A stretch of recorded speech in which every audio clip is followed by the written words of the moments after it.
கூட்டணி ஆட்சி என்கிற உள்துறை அமைச்சர் அமித்ஷாவின் கருத்தால் அதிமுகவினர் அதிர்ச்சியடைந்துள்ள நிலையில் அதிமுக கூட்டணிக்கு விஜய் வருவார் என்று அதிமுக முன்னாள் அமைச்சர் ராஜேந்திர பாலாஜி கூறியிருப்பது பாஜகவை அதிர்ச்சியடைய வைத்துள்ளது.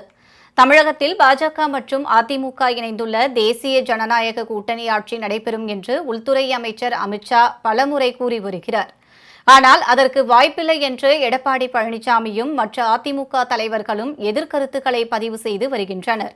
ஒரே கூட்டணியில் இருந்து கொண்டு ஆரம்பத்திலேயே இப்படி முரண்பட்ட கருத்துக்கள் வருவது பொதுமக்கள் மத்தியில் மட்டுமல்லாமல் இரண்டு கட்சிகளைச் சேர்ந்த தொண்டர்களையும் குழப்பத்தில் ஆழ்த்தி வருகிறது.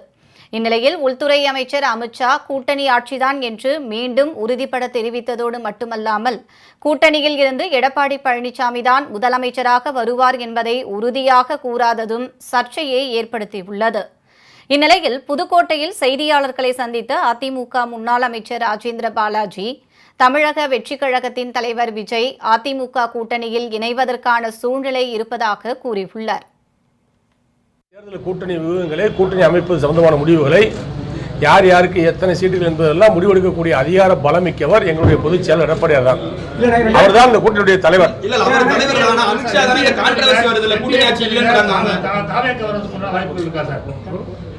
அது நீங்க கால இருக்கிறது பொறுத்திருந்து பாருங்க. அதற்குரிய வாய்ப்புகள் நகர்வுகள் நகர்ந்து கொண்டுதான் இருக்கின்றன. வாய்ப்புகள் இருக்கின்றன.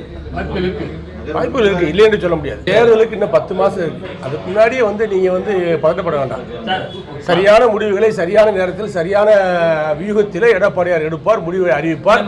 தமிழக வெற்றிக் கழக தலைவர் விஜய் தங்களது கொள்கை எதிரி பாஜக தான் என்று கட்சி ஆரம்பித்த நாளில் இருந்தே தொடர்ச்சியாக கூறி வருகிறார்.